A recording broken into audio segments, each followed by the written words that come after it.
તો અંકલેશ્વરની વાત કરીએ। અંકલેશ્વર શહેરમાં ગઈકાલે માત્ર 1 કલાકના ભારે વરસાદ બાદ આમલા ખાડી ઓવરફ્લો થતા શહેરના અનેક વિસ્તારો જળબંબોળ થઈ ગયા હતા। પરિણામે સમગ્ર વાહન વ્યવહાર ખોરવાયો હતો અને અનેક રસ્તાઓને ભારે નુકસાન થયું હતું।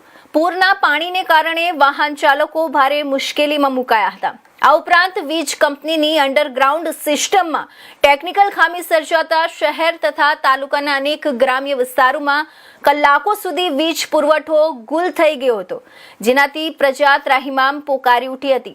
પ્રકૃતિ સુરક્ષા મંડળના જણાવ્યા મુજબ આ ઘટના માત્ર ભારે વરસાદનું પરિણામ નથી, પરંતુ સંપૂર્ણપણે માનવ સર્જિત બેદરકારીનું પરિણામ હોવાની ગંભીર શંકા છે।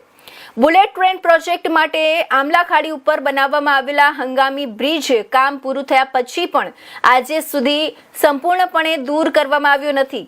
માર્ગ અને મકાન વિભાગ દ્વારા તૈયાર કરાયેલા હંગામી બ્રિજની ડિઝાઇન પણ એવી છે કે જે પાણીના કુદરતી પ્રવાહને રોકે છે અને અવરોધ ઊભો કરે છે।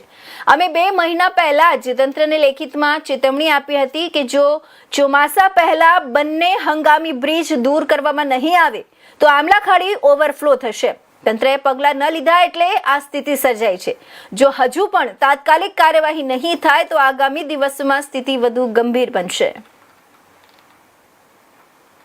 હાલ આપણે કડકિયા કોલેજ પાસે બુલેટ ટ્રેન જ્યાં બની રહેલું છે ત્યાં નીચે ઊભા છે। 2 મહિના પહેલાં અમે આ વસ્તુ બતાવેલી કે આ બુલેટ ટ્રેનવાળાએ જે ગેરકાયદેસર તેમની અવરજવર માટે નાળો બનાવેલો છે।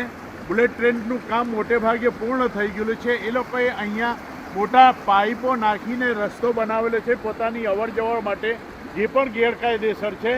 અને હાલ ગઈકાલ સુધી આ પાઇપો હટાવવા નહીં હતા, આ પાળો ન કરવામાં હટાવ્યો હતો, જેના કારણે આ શહેરમાં પાણી ભરાયો છે।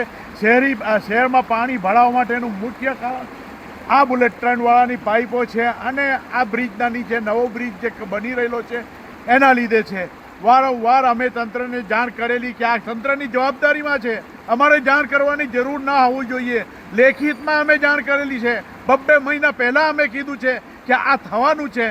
શહેરના રસ્તાઓ, નવા બનાવેલા રસ્તાની હાલત ખરાબ થઈ ગઈ। આના માટે જવાબદાર ફક્ત ને ફક્ત તંત્ર જ છે। એમની પાસે તાકાત નથી કે આ તંત્ર રેલવેવાળાને કહે કે ચોમાસા પહેલાં આ બનાવેલું હંગામી બ્રિજ દૂર કરવું જોઈએ। આજે સવારે આ લોકોએ આ પાઇપ હટાવ્યું છે અને એ પણ અપડતું છે। આ પાણીનું હેડિંગ જોઈ શકો છો કે પેલે બાજુ 2 ફૂટ જેટલું પાણી ઊંચું દેખાય છે અને અહીંયા પાણી આ જો ખોલવામાં આવે પૂરું તો પાણી ઘણું બધું જઈ શકે છે। આના માટે જવાબદાર તંત્ર છે, રેલવે વિભાગ છે અને લાપરવાહી છે।